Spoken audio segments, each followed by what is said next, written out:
Graça e paz, meus irmãos. É bom poder compartilhar a palavra de Deus com os irmãos e eu espero que, sinceramente, Deus ele esteja falando ao nosso coração, que nós possamos ter os ouvidos atentos, que as palavras aqui proferidas, assim como a atitude do nosso coração diante da palavra de Deus, lhe sejam agradáveis. E nós vamos prosseguir com a narrativa sobre a história de José. Nós vimos na última mensagem o choque de culturas, José representando aqueles que obedecem a Deus e a esposa de Potifar representando o Egito, aquela cultura que vive para o seu próprio prazer, segundo o seu próprio pensamento. São duas culturas completamente opostas. Não se trata apenas de uma tentativa frustrada de adultério, mas se trata de algo que nos envolve todos os dias. A narrativa, ela prossegue e nos mostra o que foi que aconteceu por José ter resistido à tentação de ceder à cultura sofisticada do Egito, a cultura que se opunha à vontade de Deus. E nós vamos ler, então, agora, prosseguindo Gênesis 39, vamos ler a partir do verso 19 e vamos prosseguir até o capítulo 40, o verso 8. Eu vou ler, diz assim: Ouvindo o seu senhor, ou seja, Potifar, o marido daquela mulher que tentou cometer adultério com José, ouvindo o seu senhor as palavras que sua mulher lhe havia contado, teu servo me fez assim, a sua ira se acendeu. Então o senhor de José o tomou e o lançou no cárcere, no lugar em que os presos do rei estavam encarcerados, e ali ele ficou. O senhor, porém, estava com José, estendendo sobre ele a sua bondade e dando-lhe favor aos olhos do carcereiro, o qual entregou nas mãos de José todos os presos que estavam no cárcere, e José era quem comandava tudo o que se fazia ali. E o carcereiro não se preocupava com coisa alguma que estava nas mãos de José, pois o Senhor estava com ele, fazendo prosperar tudo quanto ele empreendia. Agora capítulo 40. Depois dessas coisas, o copeiro do rei do Egito e seu padeiro cometeram uma ofensa contra o seu senhor, o rei do Egito. Por causa disso, o faraó indignou-se contra seus dois oficiais, contra o copeiro-chefe e contra o padeiro-chefe, e mandou detê-los na casa do capitão da guarda, no cárcere onde José estava preso. E o capitão da guarda colocou-os a cargo de José para que os servisse. Assim ficaram algum tempo detidos. Aconteceu que o copeiro e o padeiro do rei do Egito, que estavam presos no cárcere, tiveram um sonho na mesma noite, cada um o seu sonho, cada sonho com a sua interpretação. Quando José foi até eles pela manhã, viu que estavam perturbados. Então perguntou a esses oficiais do faraó, que com ele estavam no cárcere da casa do seu senhor: por que o vosso semblante está tão triste hoje? Eles responderam: tivemos um sonho, e não há ninguém que o interprete. Verso 8. Mas José lhes disse: as interpretações não pertencem a Deus? Peço-vos que o conteis a mim. Olha só. Foi isso que aconteceu a José depois dele ter cedido à sedução da esposa de Potifar. José, nesse momento agora, ele não estava literalmente num poço como ele havia sido colocado por seus irmãos, mas ele estava trancado numa prisão que Potifar ele mantinha sobre as ordens de Faraó. E a experiência na prisão certamente foi o evento mais humilhante na vida de José. Imagine aquele rapaz diferente, moralmente sóbrio, correto, ser lançado agora numa prisão. E enquanto José ele olhava para aquelas paredes ao seu redor, ele pode ter achado que havia chegado no fundo do poço. Talvez esse poço que ele se encontrava agora fosse bem mais profundo do que aquele poço em que ele havia sido colocado por seus irmãos. Talvez nesse momento José ele tenha chegado à conclusão de que não havia mais saída para ele. E há pessoas que se sentem assim. Há pessoas que se sentem como se a sua vida estivesse em um poço de sofrimento, em um poço de aflição, mesmo sendo fiéis a Deus, mesmo lhe servindo de todo o seu coração.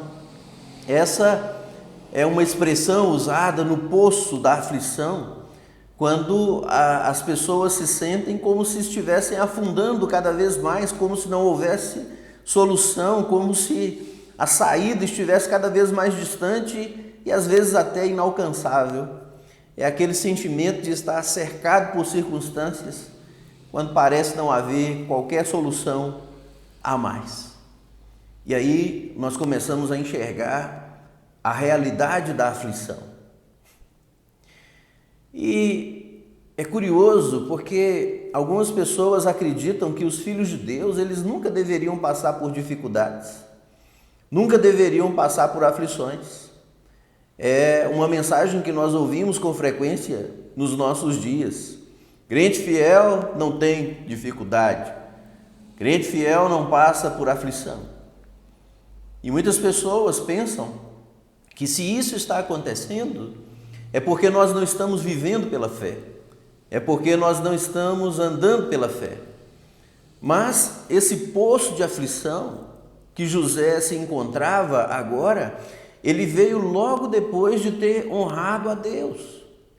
Ele se encontra no poço de aflição agora porque ele permaneceu firme contra a tentação, porque ele decidiu obedecer a Deus em vez de ceder à sedução daquela cultura que é contra Deus.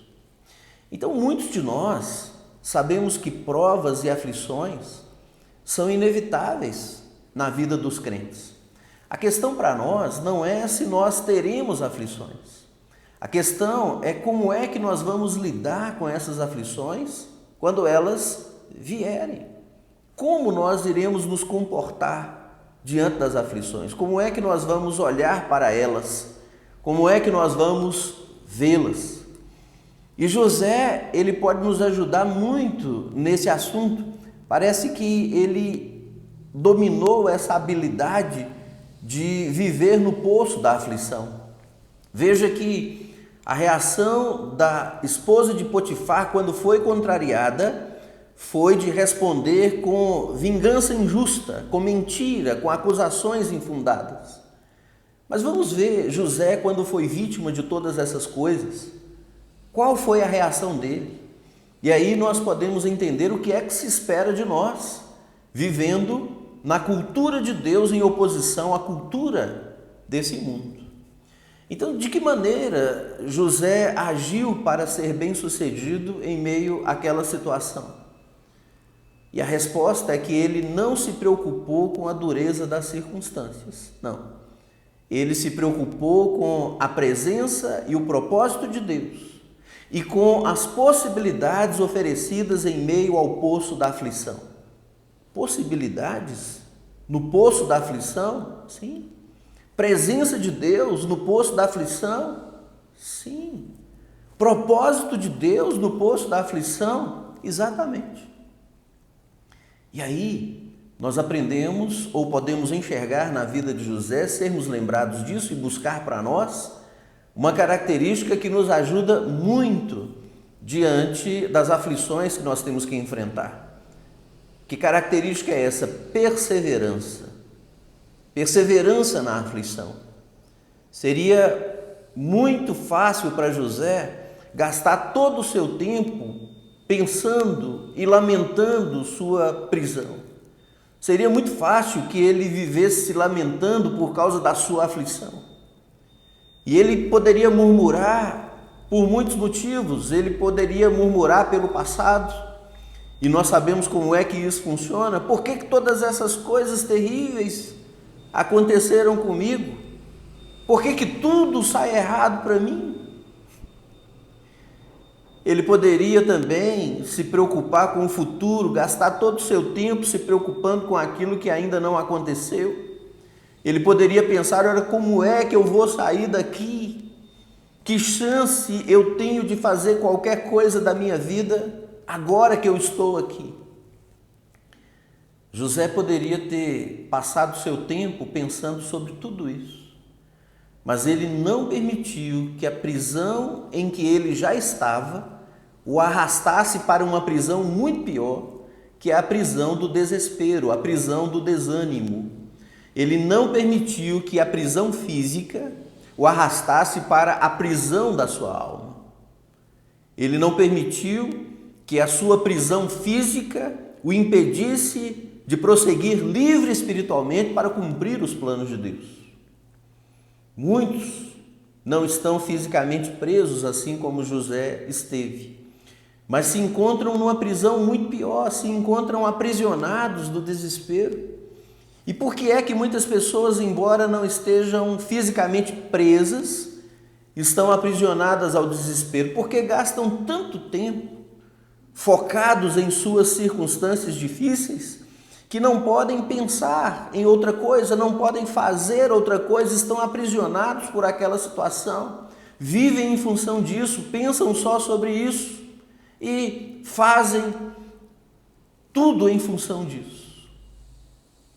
Mas o certo, enquanto nós perseveramos na aflição, é buscar por Deus na aflição. Será que nós podemos encontrar Deus na aflição? Em que José se ocupou enquanto ele estava na prisão? Você já parou para pensar? Você já olhou o que é que José estava fazendo enquanto ele estava preso? Algumas coisas que José estava fazendo. Primeiro, ele estava ocupado com a presença de Deus. Veja como a Bíblia nos mostra essa realidade, a prisão física e a liberdade da alma. José estava privado do convívio com as outras pessoas, mas ele não estava privado do convívio com os céus. Ele estava impedido de ter um relacionamento direto com a sociedade que ele vivia, mas ele jamais foi privado do relacionamento com os céus. Veja o que nos diz os versos 20 e 21 de Gênesis 39. Diz assim: então o Senhor de José o tomou e o lançou no cárcere, lugar em que os presos do rei estavam encarcerados, e ali ele ficou. Mas veja o verso 21. O Senhor, porém, estava com José, estendendo sobre ele sua bondade e dando-lhe favor aos olhos do carcereiro. O Senhor de José o lançou na prisão e ali ele ficou. Mas o Senhor estava ali com ele, concedendo-lhe o seu favor, a sua bondade. José estava na prisão, mas ele não estava sozinho na prisão, Deus estava ali com ele. Pedro esteve numa prisão, e Pedro, ele estava tão confiante naquela prisão que ele dormiu, precisou um anjo acordá-lo para tirá-lo de lá. Paulo e Silas estiveram numa prisão, e o que é que eles estavam ocupados em fazer? Em cantar louvores a Deus no meio da noite. João, ele foi exilado na ilha de Patmos para não ter contato, para não ter nenhuma relação com a igreja, mas ele estava espiritualmente livre, e ali ele recebeu visões maravilhosas, a revelação do Senhor Jesus Cristo em sua glória, a sua vitória sobre todos os seus inimigos, concedendo vitória à sua igreja. Então, veja que nós podemos estar numa prisão, fisicamente isolados, mas nós não podemos ser privados do céu. As portas do céu continuam abertas para nós. O nosso relacionamento com Deus, ele nunca será detido por qualquer circunstância física. O Senhor não abandonou José e ele prometeu jamais abandonar os seus. Olha o que diz Hebreus capítulo 13, versos 5 e 6. Contentem-se com o que vocês têm, porque Deus mesmo disse: nunca o deixarei, nunca o abandonarei. E o verso 6 diz: podemos, pois, dizer com confiança: o Senhor é meu ajudador, não temerei o que podem me fazer os homens. Nenhum crente jamais foi lançado em um poço de aflição sem descobrir que Deus estava ali com ele. E é isso que faz a diferença. 3 rapazes foram lançados numa fornalha ardente e superaquecida, porque se recusaram a abraçar a cultura sedutora e se prostrar diante de ídolos feitos por mãos humanas. E eles, lançados naquela fornalha, 3 jovens se encontravam ali em muito preciosa companhia.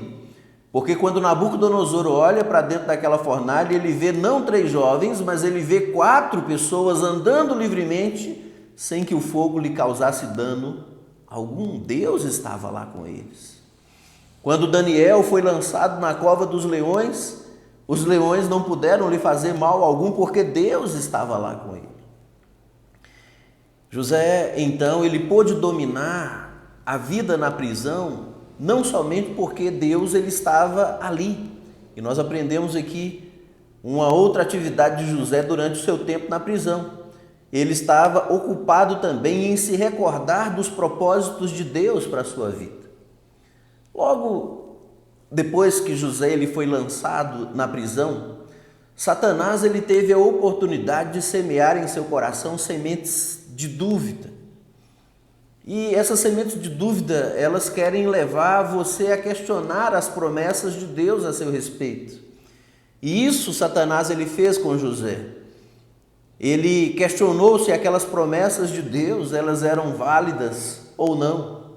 E agora, José? Você não era aquele rapaz que tinha grandes sonhos? Não foi Deus que te deu esses sonhos? A respeito de que mesmo que eram esses sonhos? Deus te planejava colocar em uma posição de autoridade, seus pais e seus irmãos se prostrariam diante de você. E aí, José? O que aconteceu com os seus sonhos? Quantas pessoas, José, saem da prisão para uma posição de autoridade? Olhe para você, José, você está acabado, você foi um tolo em acreditar em Deus. Sementes de dúvida que são semeadas na mente daquele que está procurando servir a Deus e se encontra num poço de aflição. Mas como José ele lidou com essas insinuações da parte de Satanás? Quando o diabo ele sugeriu que Deus jamais lhe falou, quando o diabo sugere que Deus jamais tivesse feito qualquer promessa e que essas promessas jamais se cumpririam na vida dele, José ele pôde se lembrar e ele pôde pensar em alguns eventos na sua vida que sem dúvida demonstravam que Deus estava agindo. Por exemplo, quando seus irmãos haviam planejado matá-lo, mas no tempo certo Rúben falou com eles e os impediu. Quem estava controlando isso? E enquanto eles procuravam decidir o que eles fariam com José, eles viram um poço ali perto onde eles puderam jogá-lo, um poço sem água. Então uma caravana de midianitas passou por ali e Judá teve a ideia de vender José como escravo. Isso não é coincidência. Não existe coincidência quando Deus ele tem planos para a nossa vida, quando Ele está executando os seus projetos em nós. Todos esses acontecimentos na vida de José pareciam eventos casuais, mas eles provaram que a mão invisível de Deus estava trabalhando para protegê-lo, estava trabalhando para preservá-lo. Deus estava, na verdade, dando prosseguimento ao seu plano. E muito provavelmente José, ele teve a oportunidade de lembrar-se dessas bênçãos durante os seus primeiros dias na prisão. Ele se lembrou de tudo isso. Mas pouco tempo depois, o Senhor graciosamente ele providencia outra confirmação de que os seus planos ainda estavam em vigor. Deus ele não havia deixado os seus planos de lado. 2 servos de Faraó, o copeiro-chefe e o padeiro-chefe, eles fizeram algo que mereceu a ira do Faraó e eles foram lançados na prisão onde José estava. E certa noite cada um deles teve um sonho. E talvez eles pensaram ali que não havia ninguém que pudesse interpretar seus sonhos enquanto eles estivessem na prisão, e isso lhes trouxe aflição. Mas logo eles descobriram que Deus havia dado a José a capacidade de interpretar sonhos. E 3 dias depois, a interpretação feita por José tornou-se realidade no caso de cada um deles. Cada um teve seus sonhos, José interpretou esses sonhos e esses sonhos se cumpriram literalmente na vida de cada um deles. O fato de que os sonhos se tornaram realidade reafirmaram para José que nada estava errado. Estava tudo certo, Deus continuava no controle da situação e os planos de Deus continuavam existindo e iriam se cumprir na vida de José. Ou seja, José ele foi lembrado de que o propósito de Deus não havia falhado e que ele, em seu devido tempo, o livraria e cumpriria as suas promessas. E essa certeza, lembra-se na mensagem anterior que nós falamos que nós devemos nos apegar às certezas que nós temos? Essas certezas, elas trouxeram a José uma atitude completamente diferente do que nós podemos ver na maioria das pessoas no momento da aflição. Que atitude é essa? Compaixão. Muitas pessoas se esquecem de compaixão quando passam por dificuldades. E o problema seu, a dificuldade sua, se torna o seu Deus, o centro de tudo. E ninguém ali tem mais lugar. Não na vida de José. Não na vida daquele que está vendo Deus no meio das suas aflições, daquele que entende que Deus está no controle de todas as coisas. E isso nos leva à terceira coisa que José estava ocupado enquanto estava na prisão. José se ocupava com a necessidade dos outros. As Escrituras dizem que José foi levado à posição de encarregado da prisão e ele servia a outros presos. Veja o que diz o capítulo 39 de Gênesis, verso 21 a 23. Diz: o Senhor, porém, estava com José, estendendo sobre ele a sua bondade, dando-lhe favor aos olhos do carcereiro, o qual entregou nas mãos de José todos os presos que estavam no cárcere, e José era quem comandava tudo o que se fazia ali. E o carcereiro não se preocupava com coisa alguma que não estava nas mãos de José, pois o Senhor estava com ele, fazendo prosperar tudo quanto ele empreendia. Agora capítulo 40, versos de 1 a 4. Depois dessas coisas, o copeiro do rei do Egito e seu padeiro cometeram uma ofensa contra o seu senhor, o rei do Egito. Por causa disso, o faraó indignou-se contra seus 2 oficiais, contra o copeiro-chefe e contra o padeiro-chefe, e mandou detê-los na casa do capitão da guarda, no cárcere onde José estava preso. E o capitão da guarda colocou-o a cargo de José para que o servisse. Assim ficaram algum tempo detidos. Isso mostra que o serviço de José aos presos era tanto um serviço doméstico, cuidando das suas necessidades físicas essenciais, mas era também um serviço espiritual, ministerial, cuidando de necessidades espirituais. José, ele se preocupava com aqueles homens e procurava lhes satisfazer as necessidades físicas, assim como necessidades espirituais. Ele se compadecia deles. Não era dever dele fazer isso. E isso fica muito claro na prisão do padeiro-chefe e do copeiro-chefe. Na manhã seguinte ao sonho, aqueles homens acordaram tristes, eles acordaram abatidos, e José, sensível, ele enxerga essa realidade na vida deles. Aqueles homens não conseguiam entender do que se tratava. E José percebe a tristeza deles e ele demonstra preocupação a respeito dessa tristeza. Veja o que diz os versos 6 e 7. Quando José foi até eles pela manhã, viu que estavam perturbados. Então perguntou a esses oficiais do faraó que com ele estavam no cárcere da casa do seu senhor: por que o vosso semblante está tão triste hoje?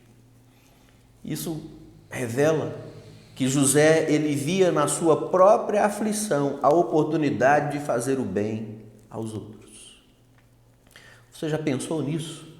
Que as dificuldades que Deus te permite passar, talvez sejam portas que abram a oportunidade para fazer o bem a outras pessoas, de ser um instrumento de Deus para abençoar outros.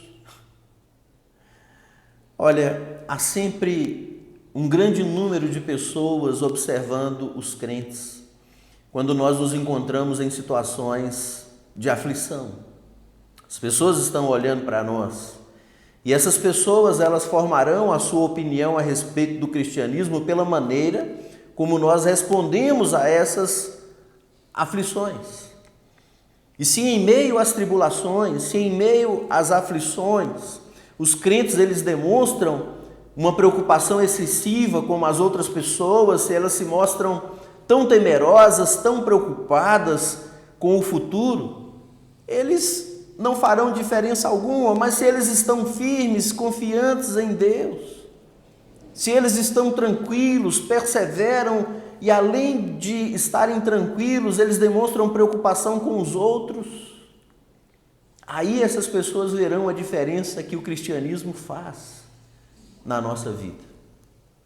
Nós precisamos estar atentos a algo que nos é mostrado de forma aqui, talvez não vista claramente. Como é que nós podemos fazer o bem às pessoas? Veja, muitas vezes nós somos inclinados a pensar que ajudar as pessoas significa sempre falar algo que nunca vai ofender aquela pessoa, algo que nunca vai inquietar aquela pessoa.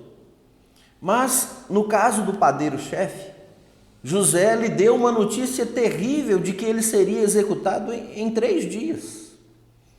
Daqui 3 dias você será morto. Essa é a interpretação do seu sonho. E aí nós podemos perguntar se não teria sido melhor José oferecer uma interpretação que o fizesse se sentir bem, falar: olha, ele vai morrer daqui 3 dias. Então fala alguma coisa agradável para ele. E aqui que está o grande perigo, porque com muita frequência aquilo que nós consideramos bondade é algo cruel. E aquilo que nós consideramos crueldade, na verdade, é uma grande bondade. Quando José, ele fala a verdade àquele homem, ele estava realmente sendo bondoso com ele. Por quê? Porque as suas palavras deram ao copeiro-chefe a oportunidade de se preparar para aquilo que lhe aconteceria dali a 3 dias. Quando as pessoas, elas são alertadas do mal que lhes sobrevirá, e elas são alertadas em tempo oportuno, elas podem então se preparar para isso. Quando as pessoas são alertadas de que o que está acontecendo com Deus nada mais é do que o juízo, quando as pessoas são alertadas do que está acontecendo no mundo, não é nada mais do que o juízo de Deus, a condução de Deus na história. Quando as pessoas são informadas de que tudo que está acontecendo não é obra do acaso, mas é Deus conduzindo a história, preparando a vinda do nosso Senhor Jesus Cristo para levar a sua igreja. Quando as pessoas, elas são informadas de que esse mundo, ele está perecendo e que ele será destruído e que Deus o está julgando, elas podem se preparar para o encontro com o Senhor. Por que o mundo todo está sendo abalado por essa nova situação? A palavra de Deus nos diz claramente que Deus, ele responde às súplicas da sua igreja que sofre pela perseguição do mundo. E as trombetas, elas são os avisos de Deus para um mundo que não só virou as costas para ele, mas que traz sofrimento à sua igreja. Mas ainda há misericórdia. Ainda nós podemos ver graça e misericórdia em meio ao juízo. Mas o próximo passo não será assim. Chegará um tempo em que Deus ele irá julgar esse mundo de forma definitiva, final. E aí não haverá mais graça e misericórdia misturados com o juízo. E o mundo precisa saber disso. Nós não podemos simplesmente nos trancar e deixar de demonstrar compaixão, interesse pela vida eterna das pessoas. Precisamos pregar o Evangelho, não afagar o ego das pessoas, dizendo para elas, tudo vai ficar bem, daqui uns dias, toda essa onda de vírus vai passar e você vai estar bem. Não, nós devemos nos preocupar realmente com o que importa, com o destino eterno das pessoas. Deus está nos dando a oportunidade de demonstrar compaixão, interesse por suas vidas, lhes pregando a verdade do Evangelho. Um certo pregador, ele fez a seguinte observação, ele diz, é melhor ser advertido da ira por vir e preparar-se para ela, do que ser enganado e encontrá-la despreparado. É melhor ser advertido da ira de Deus e preparar-se para ela, do que ser enganado e enfrentá-la despreparado. Existe dúvida de que José ajudou esse homem a preparar-se para o fim da sua vida, ao incentivar que confiasse no único e verdadeiro Deus? José disse, olha, Deus está me mostrando que é isso que vai acontecer com você. Existe dúvida que José fez o bem a ele? Você irá morrer daqui 3 dias, você será executado daqui 3 dias. Tempo suficiente para preparar a sua alma, para encontrar-se com Deus. A questão é, nós não sabemos quanto tempo as pessoas terão para se encontrar com Deus. Algumas podem ter 3 dias, outros 3 anos, outros 30 anos e outros 3 minutos. Compaixão não é dizer o que as pessoas querem ouvir. Compaixão não é trazer uma falsa segurança ao coração das pessoas, não é trazer uma falsa paz. Precisamos ter um interesse verdadeiro na vida das pessoas. Nós podemos aprender muito com José sobre como agir quando nós estivermos no poço da aflição. Muitos de nós se encontram num poço de aflição. Então, a exemplo de José, não gaste seu tempo pensando em suas circunstâncias. Creia que Deus está com você em meio a essas circunstâncias. Creia que você faz parte de um plano maior, que Deus tem um plano para a sua vida. Esse plano exige fé, consagração, santidade, compromisso. Não fique pensando tão somente nessas circunstâncias.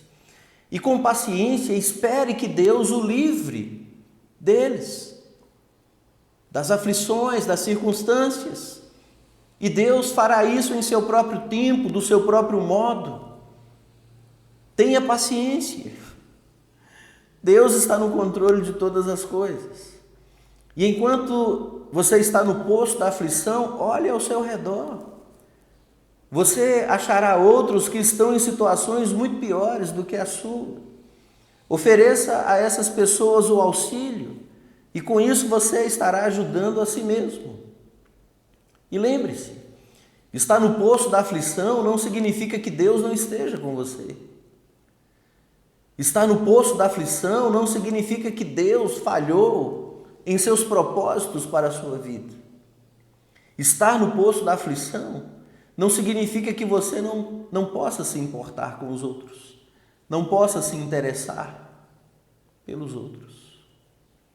Que Deus nos abençoe, que Deus nos dê a visão certa, que Deus abra os olhos do entendimento, para que nós possamos ver além de tudo que está nos cercando, de tudo o que nos está acontecendo.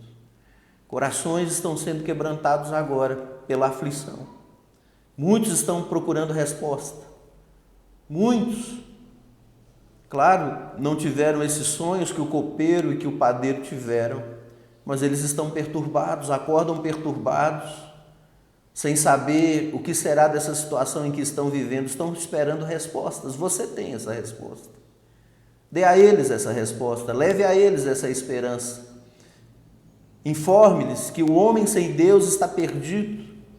Diga a eles que todos pecaram e separados estão da glória de Deus, assim a palavra diz, e que o salário do pecado é a morte, mas Deus, em seu infinito amor, enviou seu Filho Jesus Cristo para dar a sua vida, para que todo aquele que nele crê não pereça, mas tenha a vida eterna.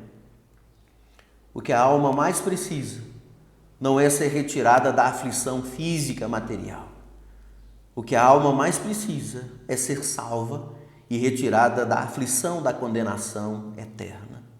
Leve uma mensagem de esperança, ainda que você esteja vivendo no poço da aflição. Vamos orar. Senhor, nós te louvamos e nós te agradecemos, porque o Senhor sempre tem em suas mãos o controle de todas as coisas. Nós cremos, meu Deus, que tudo isso que nos está acontecendo nada mais é do que o cumprimento do plano perfeito do Senhor. Obrigado por sua misericórdia em afligir o mundo de tal maneira antes da vinda do Senhor Jesus Cristo. Muito obrigado, porque em meio ao sofrimento, à dor, muitos corações, eles podem ser atraídos ao Senhor. Obrigado, meu Deus, porque muitas vezes muitos de nós não ouvimos quando o Senhor fala de forma mansa e suave. E obrigado porque o Senhor está insistindo, o Senhor está gritando aos ouvidos.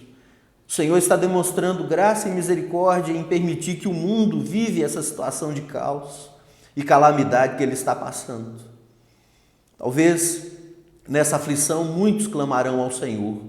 E o Senhor, meu Deus, em sua ira se lembra de misericórdia. Nós louvamos e bendizemos ao Senhor.